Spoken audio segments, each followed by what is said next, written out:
주소서 하더라. 아멘. 오늘 제목은 두려움은 감기와 같다. 우울증은 감기와 같다. 이렇게 위로하는 차원에서 하는 말을 패러디했습니다. 두려움은 감기와 같다. 누구든지 두려워할 수 있다는 거죠. 어느 사람도 예 없이 누구든지 두려워할 수 있고, 사실은 모든 사람이 두려움 속에 살아가죠. 365일 두려움에서 벗어나기가 어려운 것이 우리의 인생입니다. 사실 또 저도 두려움 뭐냐면 또 마이크가 꺼질까 봐 두려워요.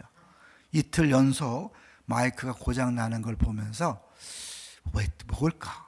이 마이크가 어떤 단어를 싫어하나? 갑자기 만지도 않았는데 멈출까요?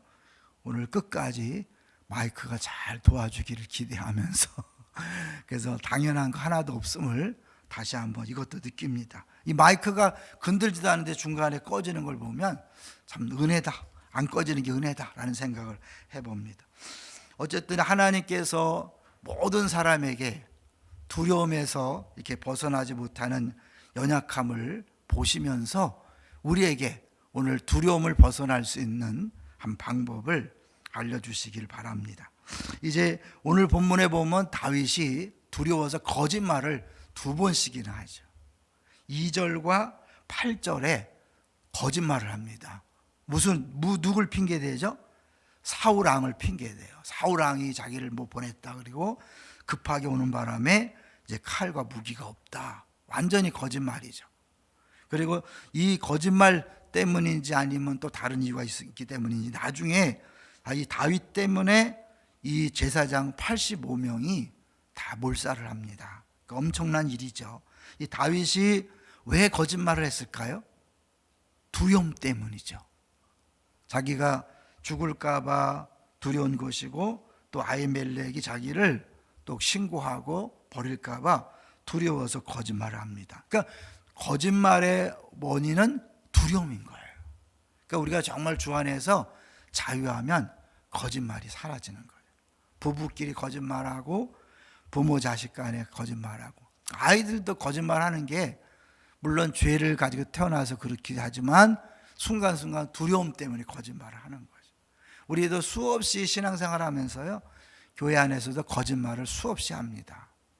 때로는 노골적인 거짓말도 하지만 침묵함으로 거짓말도 하고, 또 때로는 아닌 것처럼 해서 가장한 모습으로 그렇게 할 때가 많이 있죠. 자기는 알죠. 또 누구는 알까요? 하나님은 아시죠. 그러니까 만약에 우리가 그 죄를 깨닫고 회개하지 않으면 나도 모르는 사이에 거짓말이 쌓이고 쌓여서 죄는 잘하게 돼 있잖아요. 그래서 결국 내가 나도 모르게 습관적으로 거짓말을 할 위험성이 있습니다. 조심하셔야죠. 그러니까 우리가 매 순간 거짓말을 하게 되는 두려움의 뿌리가 뭔지를 알고 회개하셔야 돼요. 그래야 우리가 변화되는 거죠. 의외로 성도들이 수없이 많이 거짓말을 하면서도 회개하지 않아요. 너무 당연하다. 네, 누구나 다 두려워할 수 있기 때문에 감기에 갔다고 말할 수 있지만, 그러나 죄는 죄거든요. 분명히 회개하셔야 돼요. 그래야 영혼이 깨끗해지고 평안하고 기쁠 수 있어요. 근데 우리는 그 죄를 막 물 먹듯이, 물 마시듯이 죄를 지면서도 전혀 감각이 없어요. 그러면서 왜 안 기쁘지? 왜 감사가 없지? 왜 평안하지 않지? 죄가 있으면요, 쫓아오는 사람이 없어도 두렵잖아요. 동의하십니까? 오늘 다윗이요, 두려워서, 이 엄청난 다윗도 두려워서 거짓말을 합니다. 이제 우리가 이 골리앗 장군과의 싸움에 대해서 얘기할 때 보통 사울, 골리앗, 다윗을 이 용기를 가지고 표현하는데, 사울은 용기를 상실한 사람의 대표적인 모습이고, 골리앗은 가짜 용기를 가진 사람, 다윗은 진짜 용기를 가진 사람으로 그렇게 이야기를 해요. 그러니까 다윗은 정말 누가 봐도 가장 놀라운 용기를 가진, 진짜 용기를 가졌던 사람인데 지금 거짓말을 하거든요. 왜 그렇죠? 아시잖아요. 우리가 20장까지 계속 봐왔기 때문에 이 다윗이 쫓기고 쫓기는 신세가 됐기 때문에 그런 거죠. 사실 다윗도 처음에 이제 사울을 피해서 사무엘에게 갔죠. 19장에 보면. 그리고 이제 20장에 보면 요나단을 찾아가고, 이제 오늘 이제 하나님 앞에 나온 거죠. 노베 이제 대제사장이 있으니까 하나님 앞에 나온 거죠. 근데 결국 나중에 어디까지 갑니까? 블레셋에까지 도망을 갑니다. 근데 이게 얼마나 미련한 짓인지 몰라요. 왜냐하면 이 블레셋은 어떤 땅이죠? 골리앗의 고향이거든요. 그러니까 골리앗을 죽여서 블레셋이 원수로 알고 있는데 그 호랑이 소굴로 들어가는 거예요. 그러니까 다윗도 얼마나 급했으면 그랬을까라고 이해가 되지만 동시에 다윗이 이 두려움 때문에 사리 분별을 못하는 거예요. 그야말로 뭐가 똥인지 오줌인지 구분을 못하는 거죠. 이건 지금 가면 안 되는 데거든요. 아무리 급해도 가면 안 되는 곳인데 그 블레셋 땅으로 간 거예요. 결국 이제 나중에 보면 어떻게 해요?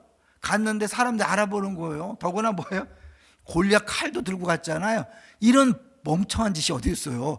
아니 골리앗 칼을 들고 그 골리앗을 죽인 장본인이 갔으니 블레셋 사람들이 가만두겠어요? 저 천천만만하던 사람이다. 그러니까 이제 이 큰일 났다 싶어서 다윗이 미친 척을 막 하는 거잖아요. 그러니까 블레셋 왕이 야, 저 미친놈을 왜 데리고 왔냐 쫓아내. 그래서 간신히 살아나서 지은 시가 시편 33편. 젊은 사자는 궁핍하여 줄일지라도 주를 찾는 자는 모든 좋은 것에 부족함이 없다. 뭔 부족함이 없어요. 간신히 살아나서. 결국 거기서 이게 거기 죽게 피하는 자라는 표현을 계속 쓰거든요. 내가 내 방법으로 살기 위해서 도망가는 것이 결코 나에게 아무 유익이 없구나라는 걸 그걸 깨닫는 거죠. 여기서 이제 오늘 이렇게 본문을 쭉 보면 다윗이 사실은 멈췄어야 돼요. 어느 순간에 이 골리앗의 칼을 딱 만나는 순간, 그렇지 하나님이 그때 나에게 은혜 주셔서 골리앗을 이겼지 내가 뭘 두려워하랴 하고 멈췄어야 되는데 이게 한번 두려움에 휩싸이니까 그게 느껴지지 않는 거예요. 이게 원래 신앙생활이요. 한번 두려움에 사로잡히면 하나님이 아무리 사인을 주고 아무리 은혜를 줘도요 버티지 못하는 거예요. 말씀을 통해서 계속 은혜를 주고 기도하다가 은혜를 받고 찬송을 통해 끊임없이 하나님 메시지를 주지만 그게 안 들어오는 거예요. 그러니까 그 뿔이 계속해서 두려움이 찾아올 때 그때마다 그 문제를 회개하고 회복하지 않으면 신앙생활이 사실은 뭐예요? 모래 위에 쌓는 것 같아요. 그 두려움의 문제를 근본적으로 해결하지 않으면 아무리 말씀이 들어와도 이게 나를 변화시키지 못해. 아무리 찬송하고 아무리 기도해도 변화되지가 않는 거예요. 다윗이 그런 거잖아요. 자, 한번 볼까요? 이제 처음에 먹을 거 없냐 그랬더니 진설병을 주잖아. 이거는 제사장만 먹는 건데 이 대제사장이 줬어요. 근데 이건 죄라고 성경은 이야기하지 않아요. 심지어 예수님도 신약 마태복음 12장에 보면 이 얘기를 인용하면서 안식이라는 것은 단순히 법이나 규정이 아니라 사람을 위해 주신 것이다라고 이야기하죠. 그러니까 결국 이것도 괜찮은데 이제 문제는 무기를 달라고 하니까 그때 이 제사장이 뭐라고 얘기해? 구절을 보겠습니다. 무기가 없습니까? 그랬을 때 구절을 같이 보죠. 시작.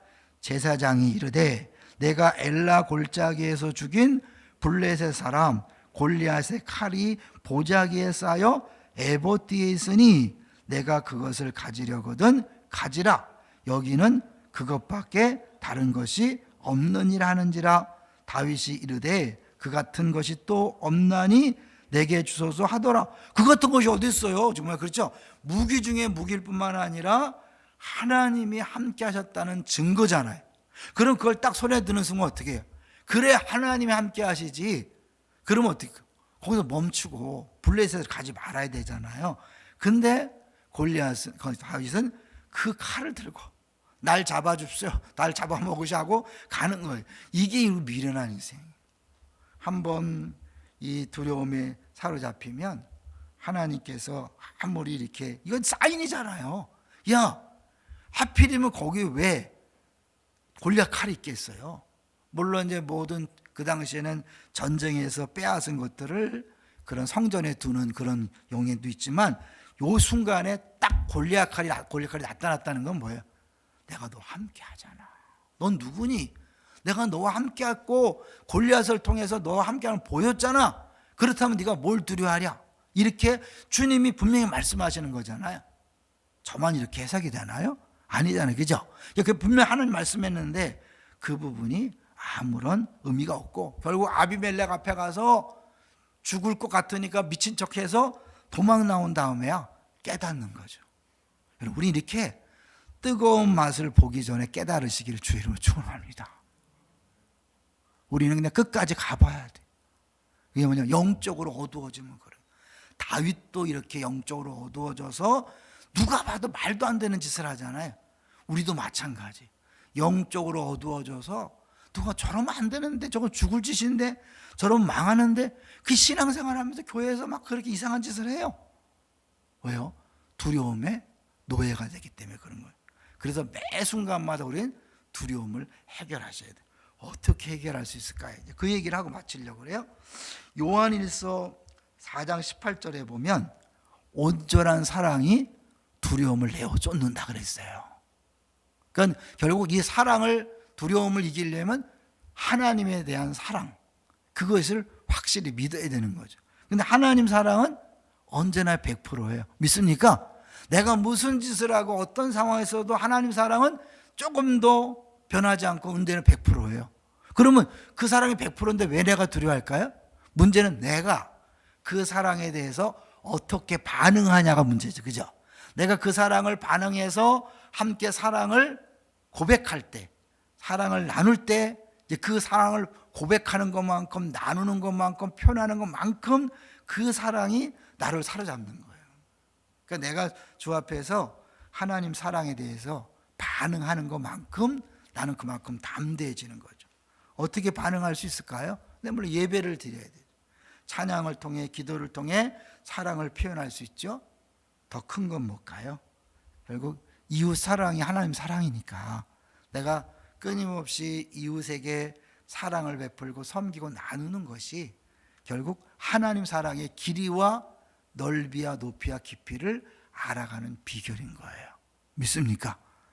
자녀를 낳아 길러봐야 뭘 알죠? 부모의 사랑을 알잖아요.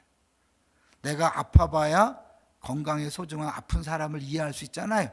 그러니까 결국은 하나님 사랑을 어떻게 하냐면 내가 누군가를 사랑해서 사랑의 수고를 해볼 때 하나님의 사랑이 이런 거구나.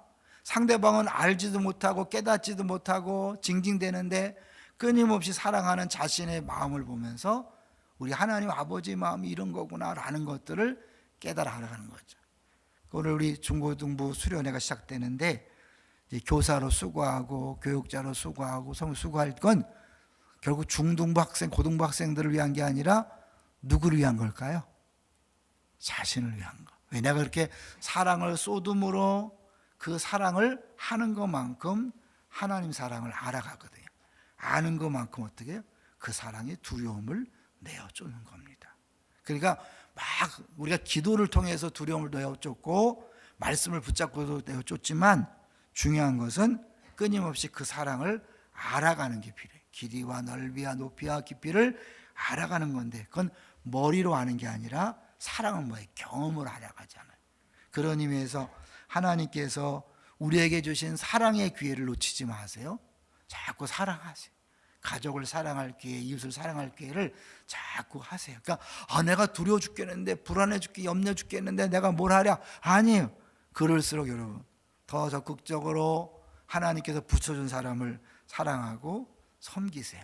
어떻게 도울 수 있을까를 고민하면서 기도하세요. 이 새벽에 먼저 기도하고 그리고 주님이 주시는 힘으로 사랑을 할 때 자연스럽게 두려움에서 벗어날 수 있습니다. 할렐루야. 애들이 막 무서워할 때 어떻게 무서워하지 마 무서워하지 마 이건 안 돼요. 뭐 해야 돼요? 안아주는 거예요. 주의 품에 안기는 거예요. 그 사랑이 몸으로 느껴질 때 애들은 두려움에서 벗어날 수 있습니다.